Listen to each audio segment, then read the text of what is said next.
Hello and welcome to the Emmanuel Croydon podcast. At Emmanuel Croydon, we exist to be a community drawn together by our desire to know and follow Jesus. We long to become disciples of Jesus who are equipped to serve him in the whole of life, transforming families, communities and workplaces as we love God with heart, mind, soul and strength. We hope you enjoy this week's talk from the morning services. Thank you for joining us today. Grace and peace to you.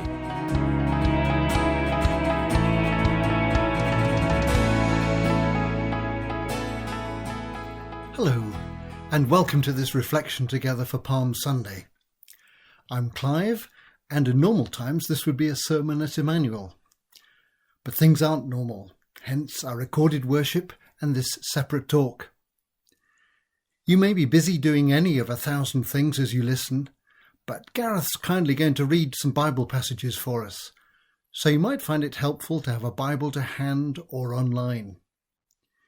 If it helps you to get it ready in advance, the main passages we'll look at are in the Gospel of Luke, chapters 18 and 19. Well, I wonder how you're feeling. We're a couple of weeks into coping with extraordinary change. For logistical reasons, I'm recording this some days before Palm Sunday. Things might have changed even more by the time you hear this.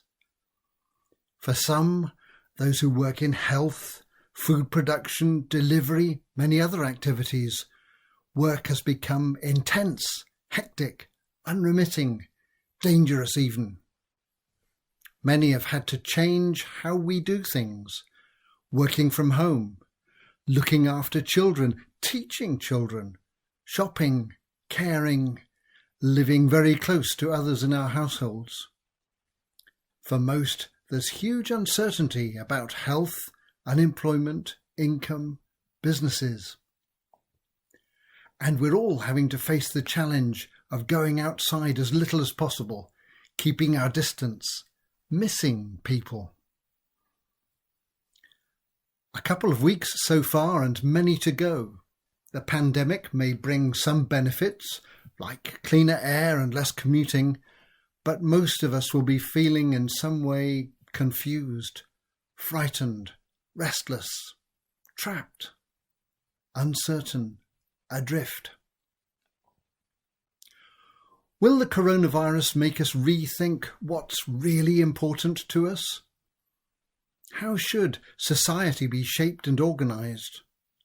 Will how we see each other change?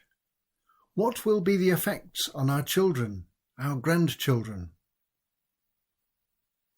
You may find some echoes in the story around what Christians call Palm Sunday.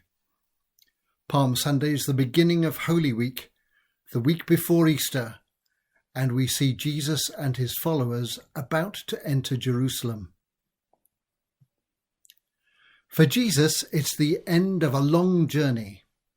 For 3 years, he has proclaimed the kingdom of heaven in his teaching and healing across Judea and Galilee. Now, Luke tells us he is leading his friends and followers from Galilee to Jerusalem for the great Passover festival. Their route takes them round to the east and down the valley of the River Jordan. Let's join them as they approach the ancient city of Jericho. Jesus knows this is their last long walk together.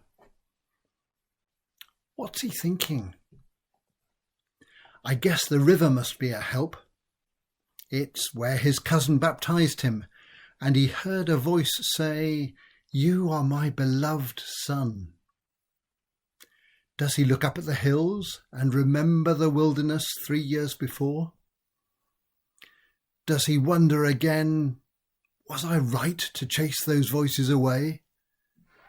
Don't people really need just bread? Isn't it obvious what they're desperate for, what they've been taught to expect? The Messiah, the great King. But then Jesus takes his close disciples to one side. He points up the mountain and tells them in Luke chapter 18, verse 31. "We are going up to Jerusalem, and everything that is written by the prophets about the Son of Man will be fulfilled. He will be handed over to the Gentiles. They will mock him, insult him, and spit on him. They will flog him and kill him. On the third day, he will rise again." The disciples don't understand. He said things like this before, and they've been afraid to ask him what he meant. For now, they can put Jesus' strange words aside. They rejoin the great crowd of pilgrims with all the chatter and the banter and the arguments and the rumours. You might like to imagine yourself somewhere in the crowd as Luke goes on in chapter 18 from verse 35. As Jesus approached Jericho, a blind man was sitting by the roadside begging. When he heard the crowd going by, he asked them what was happening. They told him, "Jesus of Nazareth is passing by." He called out, "Jesus, Son of David, have mercy on me." Those who led the way rebuked him and told him to be quiet, but he shouted all the more, "Son of David, have mercy on me." Jesus stopped and ordered the man to be brought to him. When he came near, Jesus asked him, "What do you want me to do for you?" "Lord, I want to see," he replied. Jesus said to him, "Receive your sight. Your faith has healed you." And immediately he received his sight and followed Jesus, praising God. When all the people saw it, they also praised God. As so often, Jesus cuts through the crowd to ask an individual on the very edge of society, "What do you want me to do for you?" Ironically, amid the dismissive crowd, it's the blind beggar who recognises who Jesus really is, the Son of David, the Messiah. The journey continues. Jesus and the ex-blind, ex-beggar, and the disciples and friends and followers move on, and Luke continues his story in chapter 19. Jesus entered Jericho and was passing through. A man was there by the name of Zacchaeus. He was a chief tax collector and was wealthy. He wanted to see who Jesus was, but because he was short, he could not see over the crowd. So he ran ahead and climbed a sycamore fig tree to see him, since Jesus was coming that way. When Jesus reached the spot, he looked up and said to him, "Zacchaeus, come down immediately. I must stay at your house today." So he came down at once and welcomed him gladly. All the people saw this and began to mutter, "He has gone to be the guest of a sinner."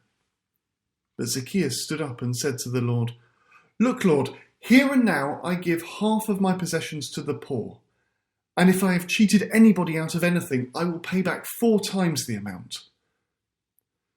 Jesus said to him, "Today salvation has come to this house, because this man too is a son of Abraham. For the Son of Man came to seek and to save the lost." So, it's not only individuals marginalised by birth and circumstance who Jesus seeks to offer his grace and love. It's anyone. It may be hard for a rich person to know God's kingdom. You're less likely to sense the need, perhaps, even less if you get rich by exploiting others. But it can happen. And this isn't just about Zacchaeus. Today, salvation has come to this house, Jesus says. Not just one man, but his family, his friends, his associates, his taxpayers could all be changed. The social and economic consequences in the city of Zacchaeus' new life could be great. Jesus sees society can change. Luke tells us the disciples are getting excited now because they're getting close to Jerusalem. Jerusalem, where God's kingdom will become the reality they've been waiting for, the reality they want a big part in. Jesus tries to manage their expectations with a story, a complex story, and it's enough for now to note it's about a nobleman who has to go away. Is that a big hint? Leaving assets with his servants to manage. Another big hint? So from Jericho, Jesus sets off ahead of the others up the mountain road to Jerusalem. It's a steep climb. Jerusalem's about 1,000 metres higher than Jericho. That's as high as Snowdon in North Wales. Jesus knows the road. He remembers one of his favourite stories, the one that starts, "A man was going down from Jerusalem to Jericho when he was attacked by robbers." But no fear of robbers today. Pickpockets, perhaps. There are crowds of pilgrims on their way up to the city. Jesus should be afraid, though. There's a price on his head. I guess you or I would try to slip into the city unobserved. But not Jesus, not today. Luke continues. We're at verse 29 of chapter 19. As he approached Bethphage and Bethany at the hill called the Mount of Olives, he sent 2 of his disciples, saying to them, "Go to the village ahead of you, and as you enter it, you will find a colt tied there, which no one has ever ridden. Untie it and bring it here. If anyone asks you, 'Why are you untying it?' say, 'The Lord needs it.'" Those who were sent ahead went and found it, just as he had told them. As they were untying the colt, its owners asked them, "Why are you untying the colt?" They replied, "The Lord needs it." They brought it to Jesus, threw their cloaks on the colt and put Jesus on it. As he went along, people spread their cloaks on the road. Jesus suddenly changes how he acts. He makes himself a living symbol, acting out a picture drawn some hundreds of years before by the prophet Zechariah. "Rejoice greatly, daughter Zion. Shout, daughter Jerusalem. See, your king comes to you, righteous and victorious, lowly and riding on a donkey, on a colt, the foal of a donkey." Like Zechariah prophesied, Jesus chooses to approach Jerusalem publicly as a triumphant king, but not as a warrior on a great horse ready for war. In the culture of the time, a donkey is a noble animal. A donkey symbolises peace. When he came near the place where the road goes down the Mount of Olives, the whole crowd of disciples began joyfully to praise God in loud voices for all the miracles they had seen. "Blessed is the King who comes in the name of the Lord. Peace in heaven and glory in the highest." Palm Sunday. Actually, it's in the other Gospels, Matthew, Mark and John, where we read of palms and branches and big crowds. Luke chooses to focus on Jesus' followers as they sing words from Psalm 118, a great hymn of thanks and joy celebrating God's great plan. For the disciples, this is it. It's all started. Blessed is the King. A king. A rabbi, a teacher maybe, but really a king? With the place heaving with people in for the big festival, and Roman soldiers everywhere ready for any trouble, and Pontius Pilate up from Caesarea to keep an eye on things? Some of the Pharisees in the crowd said to Jesus, "Teacher, rebuke your disciples." "I tell you," he replied, "if they keep quiet, the stones will cry out." Palm Sunday starts Holy Week. With that challenge from the Pharisees to Jesus, let's just pause and look back over the journey Luke has brought us on and take stock. Were you there in the crowd as the blind beggar called out, and as Jesus heard him and asked him and listened to him and blessed him, and as the crowd erupted in joy? As for the beggar in his blindness and poverty, surrounded by disapproving crowds, is it possible that through all your strange or hard circumstances, Jesus may be listening out for you? Were you there in the crowd when Jesus invited himself to stay with a stunned and suddenly glad Zacchaeus? Remember Jesus' joy that salvation had come not just to one man, but to all those around. As we all work through these days of dislocation and change, is it possible Jesus might want you to remember Zacchaeus and find something only you can do to make our society better? In these days, there will be lots to think about, lots to learn about who we are as a society, how our economics and politics work, what we really value. Right now, though, the urgent question is, will the government's initiatives to protect businesses and incomes be enough? Is there anything I can do, perhaps, for example, to help keep someone employed? Then you recall Jesus strode up ahead on the road to Jerusalem. Did you see him smile as he remembered his story about the man attacked by robbers on that road? It's one of the great stories of all time. You can read it in Luke chapter 10. People who had cultural reasons to avoid the victim didn't help. It was a man from hated Samaria who showed the victim love and care, famous down the centuries as the Good Samaritan. Go and do likewise, said Jesus. It's a time to help others proactively if we can. It's a lovely echo of Jesus' story that the online app, which has recruited 700,000 volunteers to help the NHS and others, is called Good Sam.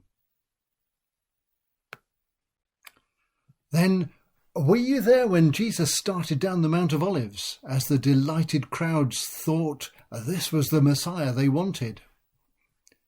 All too easy, isn't it, to see the Jesus we want to see? The great teacher of ethics, perhaps, or the leader of a politically attractive sect. But then, what was all that about the stones crying out, shouting out? What could they tell us? It's a figure of speech, of course, but stones come from the created earth. And the Apostle Paul will later proclaim that it is by this very Jesus that all things in heaven and earth were created. No wonder Jesus' disciples were joyful. Blessing, redemption, calling, joy, all seem emotions that Palm Sunday can set off in us. But this Palm Sunday is a time too when many of us feel especially tired, especially anxious, grieving even. And in one sense, the story of Holy Week may not help. There's fierce debate and confrontation about authority and authenticity, and warnings about the future. The authorities will judge Jesus a threat to be dealt with.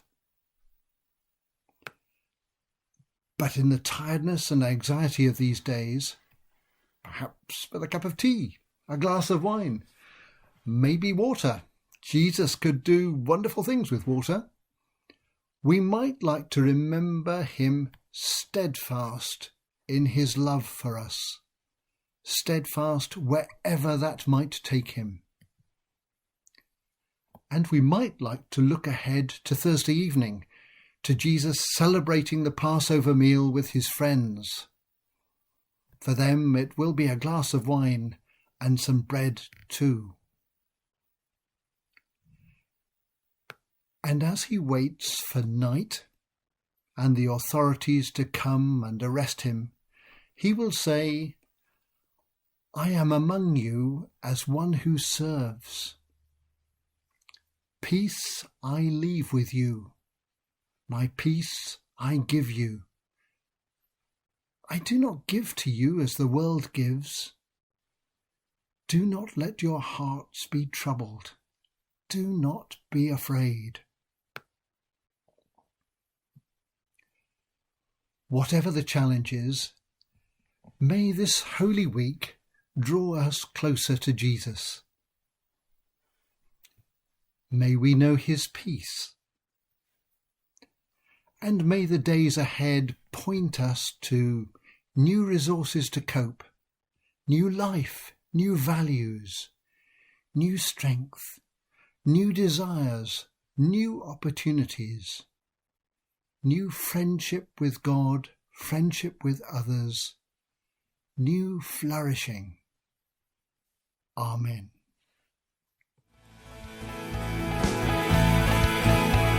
Thanks for listening to the Emmanuel Croydon podcast.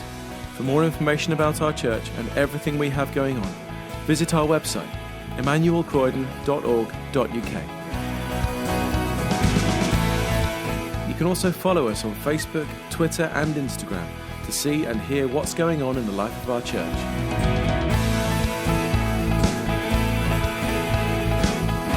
God bless you and have a wonderful week.